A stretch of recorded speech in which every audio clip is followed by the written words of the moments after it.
today we're going to talk about creativity and AI, and just my personal experience, so this intersection, but also about where we are and like how we got to this point and why you all are here, because I'm assuming you're all interested in what's going on. So this is me. There's my mom. And I bring this up because I think it's important for you to kind of understand where I'm coming from. And ever since I was young, I've been fascinated with technology. And I know that's not for everyone. So whenever I could, I was buying the latest gadgets. I remember getting on the internet for the first time, making my first designs in Paint and saving them to floppy disks. And so that love of technology has never faded. And so I think that comes from my dad's side, and then creativity comes from my mom's side. And so I'm going to start out by this. So I identify as a curious creative. Anyone else? Yeah, okay. So really just what that means is I want to try everything. I'm a product designer, but I also want to be a 3D artist. I also want to be an animator. I also want to be a ceramicist. Like, I want to try it all. And so this is recent. I was talking to a few people in the community, but this is kind of where I am now. And generative AI has kind of like sparked something new in me that I haven't felt in a long time. And at the same time, I've never felt more creative and simultaneously creative challenged in my whole life. And so I think that's interesting, so I'll talk about that.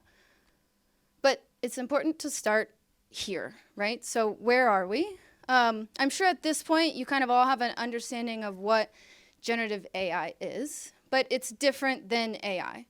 And what makes it different is that it can create entirely new content, and that's what feels like magic, and that's what's getting everyone so excited. That's also what's like freaking everybody out, right? I'm also going to put this up here because I think it's important to kind of level set, but creativity is the capacity to come up with something new and innovative that has value to yourself or others. And this has stood true for me with my journey into generative AI. So where are we? I think it's safe to say we're all up to date now.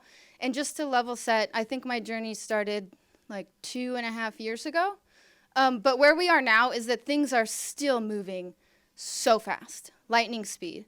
So it's kind of wild to even think back, because it feels like forever, that this wasn't even, I don't even think this was 2 years ago. So I was in, these are generated in mid-journey, but in the top you see version 1, version 2, 3, 4, 5, all the way up to where we are right now, which is V6. And I think another model is coming out soon. And we also now have the capability to enhance these images and do things that were never possible before. Just let that go. Ooh. Okay. And outside of creativity, outside of coding and engineering, I'm not in this space, but the advancements that we're making in other areas like math and science and all of this stuff is really awesome. And so I've given this talk a couple times, but this is a slide from a year ago. And so a year ago, GPT-4 passed the US medical exam with flying colors, right? That was just a year ago. It is way more advanced now. And so they're outperforming the average human in social sciences and humanities subjects. And so I've pulled a couple things. Some are old, some are recent. So like right here, AI discovers new class of antibiotics. We're seeing if we can detect wildfires. People are using it to see if we can talk to animals. Recently, we just were able to decipher ancient scrolls, right? So really cool things are happening. And then the average person too, there was a story of a woman who's, I think her son was sick and no doctor could really help. She didn't know, so she turned to ChatGPT, got a diagnosis, went back, and it was actually correct. And so her son got the help that she needed. We could spend a whole talk on this, so we're just going to touch on it. But there's obviously a lot of ethical implications that we have not solved yet, still, in the past couple years. And so this was from a year ago. So Stanford and all of these people who've been in the AI space for a long time, they are doing research and they are putting data out for us to kind of understand what's going on. And so last year, you can see the rise of AI incidents and controversies. And then this was from the recent report. It's still happening. So it's still skyrocketing. And we'll kind of touch on that too. And so, does anybody remember any of these? Okay. And so this was kind of when it was still flying under the radar a little bit. But I pull these out because these were pivotal moments that kind of caused everybody to say, hey, maybe we should pay attention to what's going on. And so Elliot Higgins, this was generated in Midjourney, but these went viral, Trump getting arrested, and that caused Midjourney to cut their free tier, right? And so these things that are happening so quickly, they do sometimes get reactions. I don't know if anybody remembers this tweet, but it caused the market to dump $500 billion in 5 minutes. It reversed, but we kind of had to come out and say, oh, just kidding, that was actually fake. I don't remember these consequences, but this one, this one went viral. And I think it just kind of aligned with wow, the ability to create the likeness of someone else is cool in a fashion sense, but also we should pay attention. Then later, I don't know if you remember, a song came out titled Heart on My Sleeve that used the likeness of The Weeknd and Drake. And this caused the music industry to pay attention and say, hey, should this be legal? What's going on here? And so it started to cause discussion in laws, right, and ethics. And then Grimes was like, actually, I'm not mad about it. I think it's cool. You can use my likeness. If you create something with it, I'll share royalties, right? And so that's new. And so also in this moment, a new genre of music was invented. And I'm not going to touch on it, but generative music is really advanced also at this point. These were a couple of recent ones. Deepfakes have been around for a long time, but obviously what's happening now is that they are more easy to create and more accessible for anyone to do this. And so this just happened where someone made a deepfake and they pretended to be the CFO of a company and they ended up getting $25 million. This, I like this one because Air Canada deployed a generative AI chatbot that actually started to learn and then provide people with refunds. And Air Canada was like, no, but it caused a reaction, and the court was like, no, you have to honor that. Also, here's a stat, which is kind of disturbing. With all this cool stuff that people are making, we're really just using it also for porn and revenge porn. And that hasn't changed. And our latest victim was T-Swift. So does anybody remember when those images? Yes. Okay. So that happened. Then some interesting things happened, which I say this because these things are happening so fast, and the reactions that are happening are causing movement and discussions. And so basically what happened was she was very upset, which obviously, and so they removed the ability to search Taylor Swift on Twitter or X, but then the Swifties came in. And the Swifties were like, no, you're not messing with Taylor. And they flooded the internet and changed the algorithm and put up protect Taylor Swift hashtag so that when you did search her, you didn't find those damaging images. This also got the attention of the White House. And after this, she ended up partnering with Google, who then joined a cohort they're basically trying to make AI images detectable, right? And so things are happening. And if anybody can change laws, it's definitely the Swifties. So while we're moving slow, it is an election year, the laws can't keep up with what's happening. I want to put this here because we are making progress. So this is a stat that we went from 1 law in 2016 to 37 that mention artificial intelligence. So things are happening. People are having discussions, but I just really want to, I'm going to call some things out, but I just think it's really important because as you can see, Taylor Swift can move economies, but we don't have to rely and wait necessarily on government to make change. And so this puts us kind of to where we are in this era of tech. I didn't make this up. This is from a short film called Checkpoint that I recommend watching. But it really resonated with me. And so it describes like where we were before now. And so you have production tech up there, which is like how you produce. So that could be pen to ink, that could be camera, that's instruments, digital age Photoshop. And then you have your distribution tech, which is how you share those things. And now we've entered into an age of collaborative tech. And really what this means is that you can become the director, and we have technology which at this point acts as a really good collaborator. But as we've seen now, what it also means is as we move into the future, we're not going to know where the machine begins and the human ends, or where the human begins and the machine ends, right? And, oh, I also put this in here. I don't know if anybody remembers, but this photograph was the winner of the Sony World Photography Awards. It's a huge deal. But after they won, they came out and said, this was AI generated, right?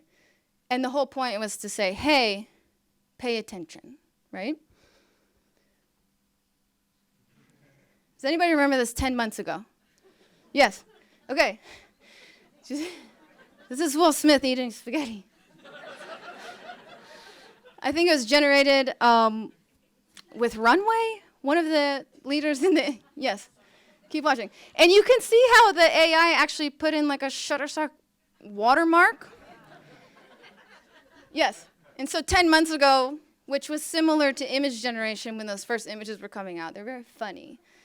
And within 10, also you should watch this because he actually just made this in real life. And so AI is also making some like really funny things and like things that will live on the internet forever. And if you're like me, I think they're equivalent to like growing up when YouTube came out. We'll never forget videos like "Ouch, Charlie bit me," things like that. And so 10 months ago, we were all laughing. And then just recently, you probably saw OpenAI launched Sora, which is the most advanced AI video generation that we've seen. And this shocked a lot of people. It probably didn't shock the people working on it. They were working on this for a little more over a year, but it shocked the rest of us. And for me specifically, it's because this is such a giant leap from where we currently were in video to when I saw some of these, I would not be able to tell you right away that they were generated. And it's not just, yes. Aww. And it's not just text to video, so they can do video to video, image to video, in painting, out painting. They can rewind and fast forward in time. And so the more I learn about that, the more I'm just blown away by the jump that we just made. And I think that's important because up until this point, I think people were like, okay, we reached a point with images where people were like, oh, I don't think we can tell a difference anymore.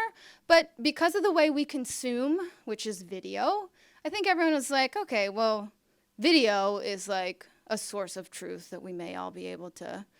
And I don't know if we can say that anymore. It is not open to the public. I don't believe it should be, but it's there. And so that brings us to kind of where we are. And I kind of look that we're already living in an artificial reality. Things are already being mixed in.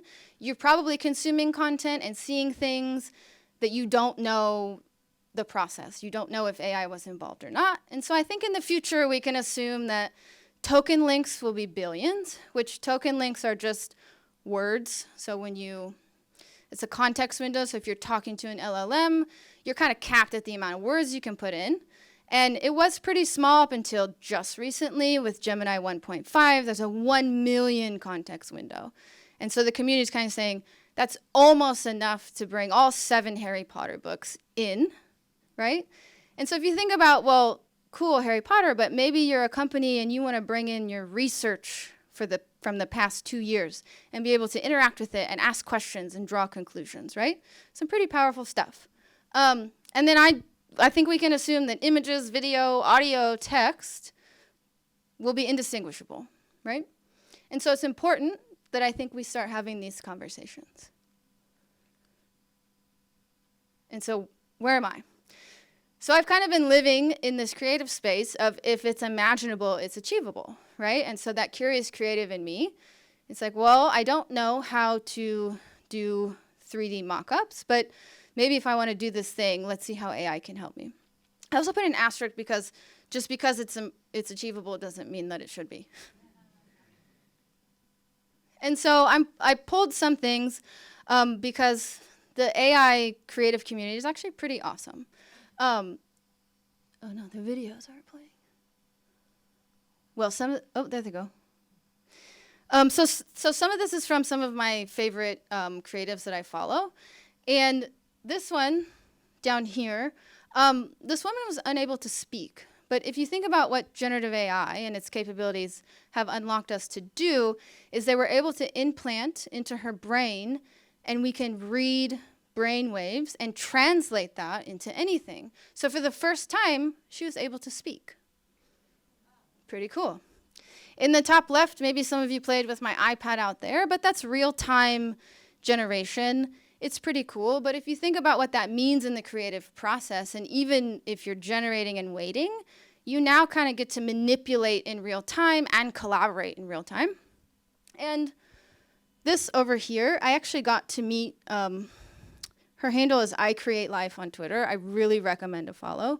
Amazing community member, educator, Chris Kashanova. So I pulled this up because I think this is an important story. So she used Midjourney to create a comic and then tried to get that copyrighted.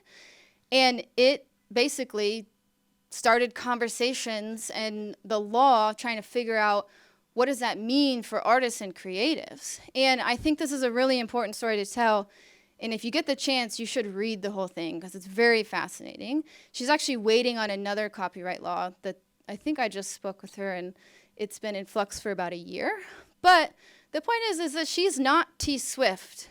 She is a creative and was able to make a change, make a movement, start conversations. And so that was something that was really inspiring to me. As with anything for me, it was really important for me to kind of understand, like, how did we get here? And so for a lot of people, when ChatGPT launched, which was not that long ago, to where we are now, a lot of people was like, wow, what happened, right? And so digging in, this is like high level, so I'm missing a lot of things here. But I do encourage you to kind of dive into the history, because in order for us to kind of understand what's happening and make decisions and get involved, I personally think it's important to understand how we got here.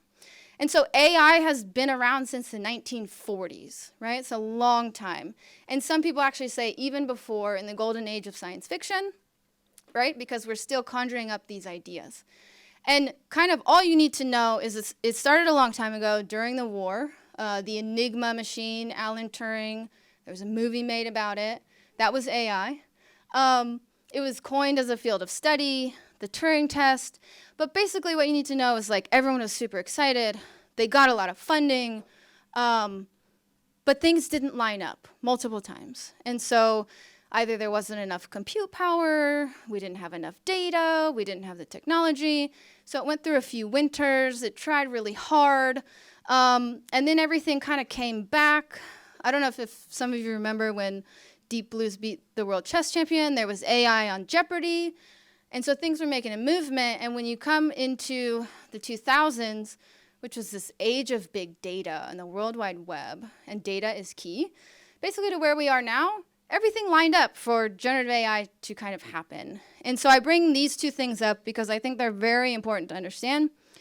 This paper, Google announced this. It's called Attention is All You Need. This came out in 2017. And it introduced the attention mechanism, which I won't get into, but basically it introduced a transformer model, which is important because that's what is making everything happen, right? And then November 30th, 2022, ChatGPT came out.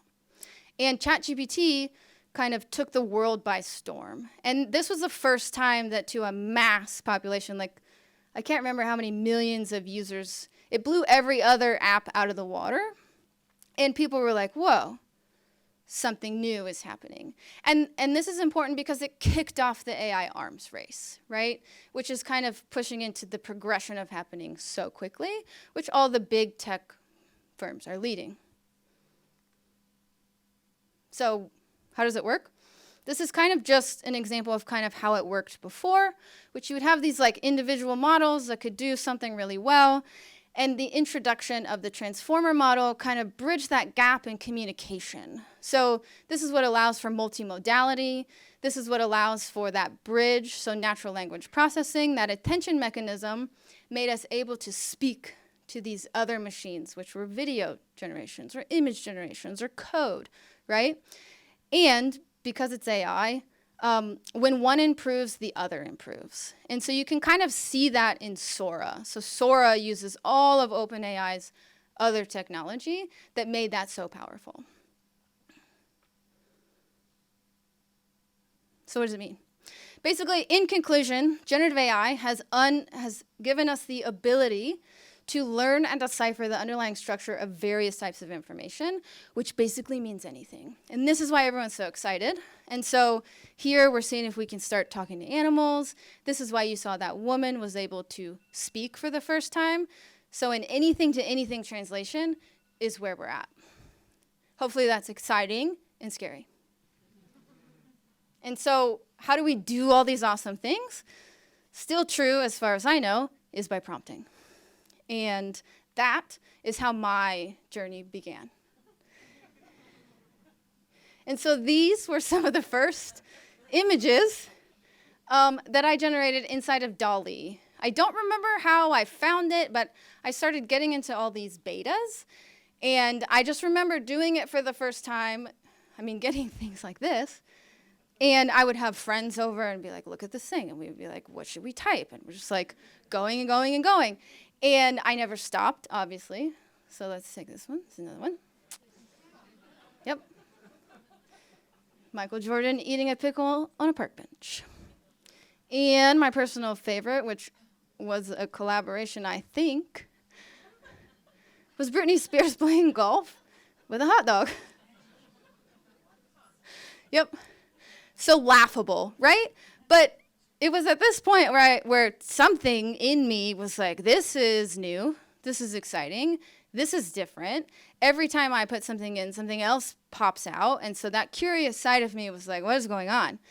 And also at this point, I wouldn't say that's Britney Spears, but I was like, should I be able to type Britney Spears? Should I be able to do these things? And that's kind of what like put me on this path. And so I never stopped.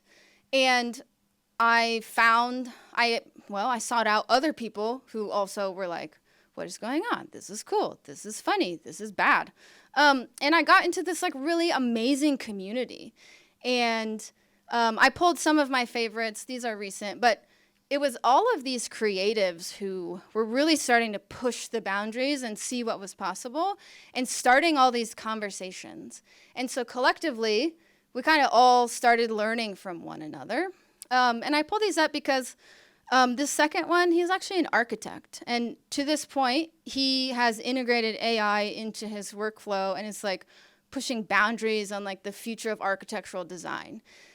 Right over here, he is a sculptor and his stuff's really cool, but just generates and generates and then started bringing some of those generations to life, right?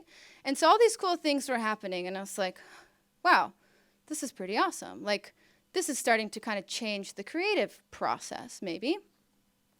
And not shortly after, also one of my favorite creatives I follow, I saw that she got a deal with Cosmopolitan. And this was exciting because I was like, wow, someone's actually using this and like getting these cool partnerships and they're exploring things. But it was also the first time where I thought, oh, I don't think we're talking about this the right way. And so you can see this is the first artificial intelligent magazine cover. It was like a big deal. Cosmopolitan was the first to do it. But if you see under the foot, it says that it only took 20 seconds to make. So when I read that, well, I thought, that's bullshit. Because I've been following her and her process, and I was like, this took hours. Like, maybe the generation came in 20 seconds, but it went through hundreds, if not thousands of iterations.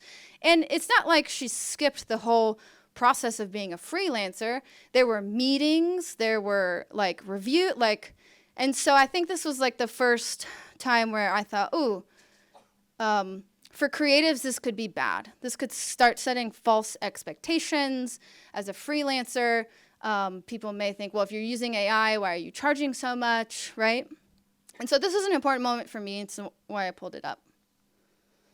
And so collectively, we just started to learn a new language, which was really cool to me. And I just kind of fell in love with it. And so I'd been doing it for a while.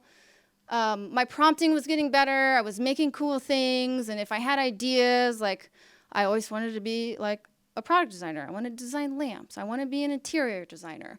And so I'd start to have these ideas I had, and I would be able to kind of generate them that were kind of close.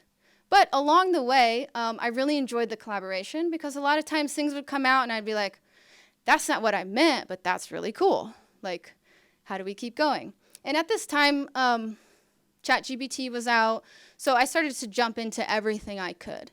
And so I really wanted to see if I could go from like start to finish, end-to-end project with the help of AI, right, as a collaborator. Some of you have seen this, maybe you didn't. If you want to check it out after, you can. But this is a book called Wildflowers that I designed and had printed, and I used to propose with. And so I started this April? Okay. If any of you have been in Midjourney, I think V4 had just come out. And so things like character consistency were very hard. Even keeping consistency like in generations of styles was pretty hard. And so this whole process basically was me writing my story. And I knew I wanted it to be in the style of a children's book. I knew I wanted it to rhyme. And so I took that and then I went to ChatGPT. And I said, hey, here's my story. Can you take it and can you put it in this format for me? And that went through hundreds and hundreds of iterations. And then when I was good with that, I took that and I put it in a Word document.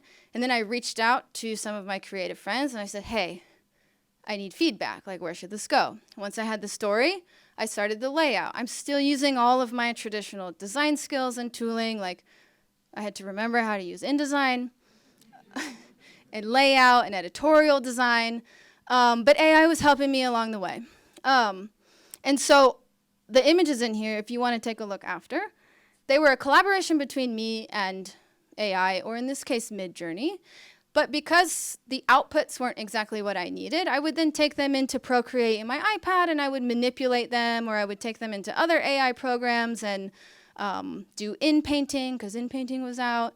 The resolution of the outputs weren't high at the time, so I'd have to go to another AI product and like upscale, then bring them into Procreate. Sometimes I would forget, and then I'd have to start over and upscale and take it back. And so this still took me hours. And in the end, when I do show people, they have no idea. But then I do say, and it starts that conversation, right? And that's more about your personal feelings with AI. And so I'm the fox, and my fiance is here. She's the deer. And we've also used this. So also at the time I needed a ring. And I wanted to design it myself. And I knew what I wanted, but I had to work with a 3D modeler to get the mold. And I was like, am I gonna have to learn Blender? Because my sketches were kind of translating it. And then I thought, oh, let's see if AI can help. And because I had the idea of what I wanted, I was reaching out to our jeweler for terminology, right? I was actually able to get to a point where we were able to use these to have conversations to get to the final design. And to me, I thought, wow, that's really powerful in this creative process. And so this project, I think, was kind of what changed things for me. And for me, I was like, there's no going back. We've also used AI to help in wedding planning. How many of you are married? How many of you thought it was hard? Yeah. And this is just a simple idea, but we're using it to generate mood boards for what we want things to look like. But I was also using it to help along the way, like if you were getting quotes, they would all come back in like different versions of like PDFs and like Word docs, and you have to read through them. So I was in a beta for Google's Notebook LM, and I was like, you know what? I'm going to upload all of these And then I just get to ask questions. And so just small things like that. It's like, can you tell me what pricing package for barbecue is under this amount of money, right? Because otherwise you have to sort and read, and it's taking a long time. And so those are just some of the ways that I use it. And we also use it for cooking. So we have some dietary restrictions we like to follow. And so when ChatGPT had custom GPTs come out, I have a bunch, but one of those is our seasonal chef planner. And you can do all kinds of cool things, because I think what really resonates with me is how personalized and contextual to you this technology is, and how powerful that can be in just day-to-day life, even outside of creativity. And so when we need meal plans, I was tired of reading recipes online, and I'd have to substitute our oils or be like, nah, I can't eat fruit. And so you get to kind of ground it and update it. And so ours has all our dietary restrictions. I have it respond a certain way. I actually have a data set of like all of our common spices we always have on hand, baking goods, right? And so then when we need inspiration, or we're meal prepping, or we're just mentally exhausted, it really comes in handy. Or we've been using it to just take a photo and say, hey, we really want a sweet treat. Let's do it. And surprisingly, like, I don't think we've ever said anything we've ever made has been bad. In fact, we've said, this is really good. And the other thing for me, these are sometimes I also like to generate, because I don't take a lot of photos, but these were actual molasses cookies that we made. But I was like, what if I could like make them look better? So just like experimenting, right? And then that also kind of raises the question of, well, if you're a restaurant or a food photographer, is this ethical? Can you post images that look like yours but aren't? And at what point do we personally ethically have to say, hey, AI had a hand in this? I'm going to fly through this now.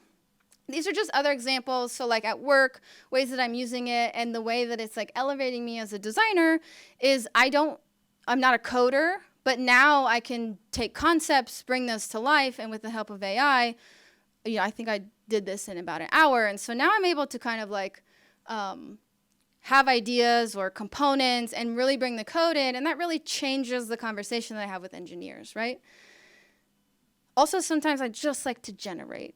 This is one of my favorite things. It keeps me creative. And so just these are some of the ones I pulled that I get to explore that I think are fun. Same with this. That's the wrong prompt. But you get the idea. You can go from idea to something that may look like what you were thinking. And even just things I think are beautiful, right? And so going back to creativity, these are for me. And if it does something for you, that's great. This is just another example. These are called Gaussian splats. So this is changing the world of 3D and VR. But now when I travel, this kind of changes the way that I capture moments. So later I can come back and I can kind of navigate around and like relook at these things, right? Here's one of Sosa. So in the future, maybe when she's gone, we can come back and revisit these things in a different way. Okay, how many of you got a thing? Okay, so this is just my curiosity. So this is a pen plotter, but I was really tired of like going generation to 2D, things that I thought were cool, and this is really just an experiment where I said, hey, typically these things were made from like creative coding, and it's not meant to look like a human did it, but like, what would this mean? And so this project was really a collaboration between me and AI to kind of spark internally your conversation of how you feel about that. So now that AI was involved in what you have, does that change your perception? If you want to take it home and burn it in protest, you can. But also, just so you know, in collaboration, like a lot of these were my ideas. Some of them were actually the AI's ideas. Some of them came from ideas with collaboration from other humans.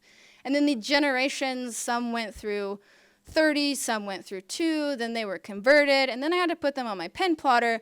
but I chose the paper, I chose the pen, and then just for this, I made them a limited run 1 out of 10, and I've deleted all the files, so that's it, right? And so that was me, and that's just my creative experiment. And so the last one I'm going to show is recently a friend, Lexi Highland. Anybody know her? Yep. We entered a competition called Gen 48, which is Runway ML, which they're kind of the lead, well, up until Sora, the leader in generative video. And so we entered this film festival competition, which was actually really fun, very stressful. But you can see here, she's an editor, amazing editor, right? And so it was really our first collaboration together, and so we made the story. I threw together this, whatever these are called, I'm blanking on the name, storyboard. And together we submitted something that we were really proud of. We made the final 40, and at the end, just talking to her a little bit, it really kind of changed her creative process. And so many times we were just like, ew, this was virtual, but online we were like, whoa. She'd be like, I don't think I could have done this without the help of AI. This is really cool. This is different. This is going to change how I approach things in the future. And so I can't play the whole thing, but we're going to play the trailer that she put together. The tale begins on the corner of 422 Salisbury Place. But as you might expect, not everything about this particular day goes to plan. Maximus? This is a story about a particularly great dog who goes on a journey he will never forget. Max?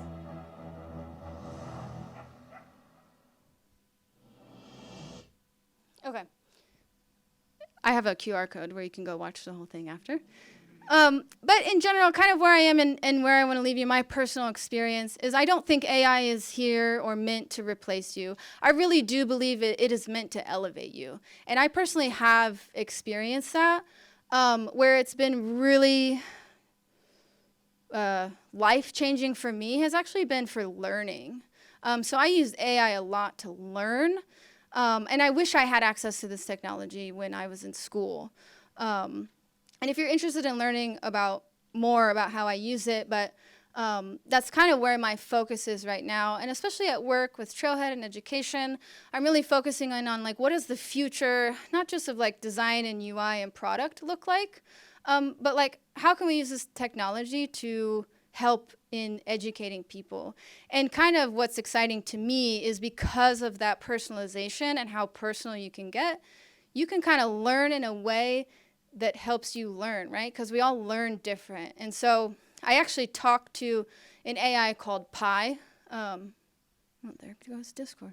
A lot. And basically what that means is for me, in order for me to learn things, I need to be able to have one-on-one time. That's always how I've been. I need to be able to ask follow-up questions and like dig in and be like, okay, I'm thinking of it like this, is that right? And that's actually helped me a ton. And even when I'm taking these online courses that are more technical, I will take some of that and then put that into the AI and say, hey, I need to figure out how to reword this in a way that makes sense to me. And to me, that's really exciting.